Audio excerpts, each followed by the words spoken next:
ওগো আল্লাহ, ওগো মালিক, তুমি ছাড়া তো আমাদের আর কেউ নাই, তুমি ছাড়া তো আমার আর কেউ নাই। আল্লাহ গো, তুমি যদি মাফ না করো কে আমাকে মাফ করবে? তুমি যদি মাফ না করো কে আমাকে মাফ করবে? তুমি যদি আমাকে মাফ করো তাহলে তোমার কোনো দিকে কমবে না, তুমি যদি আমাকে মাফ না করো তোমার কোনো দিকে বাড়বে না। আল্লাহ গো, তুমি আমাকে মাফ করে দাও। সারাটা জীবন অন্যায় কাজ করেছি, সারাটা জীবন নাফরমানি করেছি, আমার কাছে কালেমার দাওয়াত কম আসে নাই, আমার কাছে কালেমার দাওয়াত কম আসে নাই, আমাকে লোকেরা কম বোঝায় নাই। ওগো আল্লাহ, তুমি আমাকে মাফ করে দাও। মাফ না করলে কোথায় যাব, কার কাছে যাব? বাবা যখন মারে তখন মার কাছে আশ্রয় নেওয়া যায়, মা যখন প্রহার করে তখন বাবার কাছে আশ্রয় নেওয়া যায়, বাবা মা যখন প্রহার করে তখন দুনিয়ার কারো না কারো কাছে আশ্রয় নেওয়া যায়।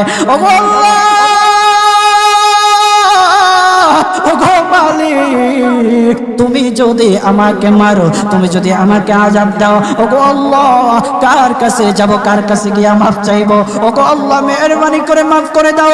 এইরকম কান্না করতেছে, কান্না করতেছে, চোখের পানি তার এমন ভাবে পড়তেছে, দাড়ি ভিজতেছে, দাড়ি ভিজে জমিনের মধ্যে চোখের পানি পড়তেছে, কান্না করতেছে। বান্দাটা কান্না করতে করতে করতে করতে আমার আল্লাহর কাছে এমন গ্রহণযোগ্যতা অর্জন করেছে, মহান আল্লাহ রাব্বুল আলামিন তার ডাকে সাড়া দিয়া তার জিন্দেগির সব গুনাহ মাফ করে দিয়েছেন। হযরত মূসা আলাইহিস সালাতু ওয়াস সালামের যুগের ঘটনা। একজন বড় পাপিষ্ঠ ছিল, জীবনে এমন কোন গুনাহ নাই যে গুনাহ সে করে নাই। তার গুনার প্রতি অতিষ্ঠ হইয়া, মানুষ তার গুনার প্রতি অতিষ্ঠ হইয়া, গ্রামের লোকেরা তাকে হাত পা বেঁধে জঙ্গলের মধ্যে ফেলে দিয়ে আসে। জঙ্গলের মধ্যে থাকতে থাকে, কিছুদিন থাকার পর মালাকুল মউত যখন তার সামনে এসে উপস্থিত, এর আগ মুহূর্তে সে বান্দা আল্লাহর কাছে ডেকে ডেকে বলতেছে, ওগো মালিক, তুমি ছাড়া তো আমাদের আর কেউ নাই, তুমি ছাড়া তো আমার আর কেউ নাই। আল্লাহ গো, তুমি যদি মাফ না করো কে আমাকে মাফ করবে? তুমি যদি মাফ না করো কে আমাকে মাফ করবে? তুমি যদি আমাকে মাফ করো তাহলে তোমার কোনো দিকে কমবে না, তুমি যদি আমাকে মাফ না করো তোমার কোনো দিকে বাড়বে না।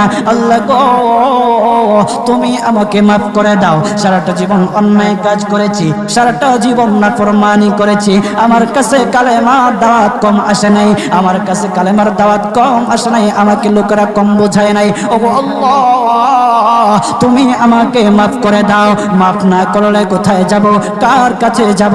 বাবা যখন মারে তখন মার কাছে আশ্রয় নেওয়া যায়, মা যখন প্রহার করে তখন বাবার কাছে আশ্রয় নেওয়া যায়, বাবা মা যখন প্রহার করে তখন দুনিয়ার কারো না কারো কাছে আশ্রয় নেওয়া যায়।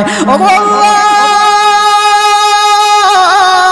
ওগো মালিক, তুমি যদি আমাকে মারো, তুমি যদি আমাকে আযাব দাও, ওগো আল্লাহ, কার কাছে যাব, কার কাছে গিয়া মাফ চাইবো? ওগো আল্লাহ, মেহেরবানি করে মাফ করে দাও। এইরকম কান্না করতেছে, কান্না করতেছে, চোখের পানি তার এমন ভাবে পড়তেছে, দাড়ি ভিজতেছে, দাড়ি ভিজে জমিনের মধ্যে চোখের পানি পড়তেছে, কান্না করতেছে। বান্দাটা কান্না করতে করতে করতে করতে আমার আল্লাহর কাছে এমন গ্রহণযোগ্যতা অর্জন করেছে, মহান আল্লাহ রাব্বুল আলামিন তার ডাকে সাড়া দিয়া তার জিন্দেগির সব গুনাহ মাফ করে দিয়েছেন।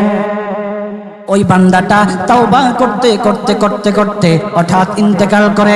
ইন্তেকাল হওয়ার পরে হযরত মূসা আলাইহিস সালাতু ওয়াস সালামকে মহান আল্লাহ বলে দিতেছে, পয়গম্বর মূসা, ও দুস্ত, দেখো অমুক জঙ্গলে আমার একটা পাগলা আশিক, আমার পাগলা একটা আশিক মারা গেছে, ওই আশিকটার জানাজা তুমি পড়াও, দাফন কাফনের ব্যবস্থা করো। ও মূসা, আর তুমি একটা ঘোষণা দিয়ে বলে দাও, একটা ঘোষণা দিয়ে দাও, মূসা রে, ও মূসা, তুমি ঘোষণা দিয়ে বলে দাও যে আমার এই বান্দার জানাজার নামাজে অংশগ্রহণ করবে, মহান আল্লাহ তার জীবনের সব গুনাহ মাফ করে দিবে। আল্লাহু আকবার। আরো জোরে বলেন না আল্লাহু আকবার, আরো জোরে বলেন আল্লাহু আকবার। হাত উঠায়া বলেন আল্লাহু আকবার। আল্লাহু আকবার। মুসলমান বাবাজি গভীর মনোযোগ। হযরত মুসা আলাইহিস সালাতু ওয়াস সালাম একটা পাহাড়ের উপরে উঠলেন। পাহাড়ের উপরে ওঠার পর তখন ডেকে ডেকে বলতেছে, ও উম্মতেরা রে, আমার উম্মতেরা শোনো, আল্লাহ রাব্বুল আলামিন একটা সুসংবাদ দিয়ে দিয়েছে। আমার আল্লাহ রাব্বুল আলামিনের একটা আশিক একটা ওই অমুক জঙ্গলের মধ্যে মারা গেছে। ওই পাগলা আশিকের জানাজার নামাজ অংশগ্রহণ করো। যদি জানাজার নামাজ পড়ো তখন আমার আল্লাহ তোমাদের জীবনের সব গুনাহগুলি মাফ করে দেবে। কেউ যদি নিজের গুনাহ ক্ষমা করাইতে চাও, কেউ যদি নিজের গুনাহগুলি ক্ষমা করাইতে চাও, তাহলে মহান আল্লাহ রাব্বুল আলামিনের ওই পাগলা আশিকের জানাজায় অংশগ্রহণ করো। তখন লোকেরা দলে দলে জানাজায় অংশগ্রহণ করার জন্য দলে দলে গেল। জানাজার নামাজ আদায় করলো। আদায় করার পর পয়গম্বর মুসা আলাইহিস সালাতু ওয়াস সালামকে বলতেছে, ওগো আল্লাহর পয়গম্বর, ও পয়গম্বর, যার জানাজায় অংশগ্রহণ করার কারণে মহান আল্লাহ তার জীবনের সব গুনাহ মাফ করে দেবে। এমন মহা ব্যক্তি তো, এই মহান ব্যক্তিটাকে তো একটা নজরে দেখা দরকার, অবশ্যই দেখা দরকার। আমাদেরকে সেই ব্যক্তিটাকে দেখান। তখন মুসা আলাইহিস সালাতু ওয়াস সালাম বলতেছে, ঠিক আছে, তোমাদেরকে দেখানো হবে। তখন যখন দেখাতে গেলেন, দেখানোর সাথে সাথে লোকেরা বলল, পয়গম্বর আপনি কি বলেন, এই লোকটাকে তো আমরা ভালো করে চিনি। ওই লোকটা বড় পাপিষ্ঠ ছিল, বড় অন্যায়কারী ছিল, বড় জুলুমকারী ছিল। ওগো পয়গম্বর, সমাজে এমন কোন গুনাহ নাই যে সে করে নাই। সমাজে সব গুনাহ করেছে, সমস্ত গুনাহের সাথে সে জড়িত ছিল।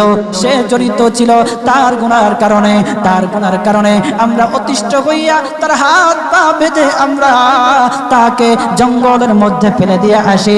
এই পাপিষ্ঠ বান্দা আল্লাহ তাআলার বড় আশিক হতে পারে কিভাবে? আল্লাহ তাআলার পেয়ারা হতে পারে কিভাবে? পয়গম্বর মুসা আলাইহিস সালাতু ওয়াস সালাম আল্লাহর কাছে ডেকে ডেকে বললেন, আল্লাহ, লোকেরা কি বলতেছে আর তুমি কি বলো? ওগো আল্লাহ, এর সমাধান কি? এর সমাধান কি? সমাধানটা তো তুমি দিয়ে দাও। আল্লাহ রাব্বুল আলামিন পয়গম্বর মুসা আলাইহিস সালাতু ওয়াস সালামকে সমাধান দিয়েছে। বলতেছে, ও মুসা, দুষ্ট রে, ও দুষ্ট, তারা যা কথা বলেছে, লোকেরা যে কথা বলেছে সত্য বলেছে। আমি আল্লাহ যা বলেছি তাও সত্য বলেছি। ও পয়গম্বর মুসা, তারা যা বলেছে সত্য বলেছে। ওই বান্দা বড় পাপিষ্ঠ ছিল, ওই বান্দা বড় অন্যায়কারী ছিল, কিন্তু শেষ বয়সে আইসা তার হাত পা যখন বেঁধে, তার হাত পা বেঁধে যখন লোকেরা জঙ্গলের মধ্যে ফেলে দিয়ে আসলো, তখন সে আমার কাছে এমন ভাবে কান্নাকাটি করা শুরু করে দিয়েছে, এমন ভাবে তওবা করা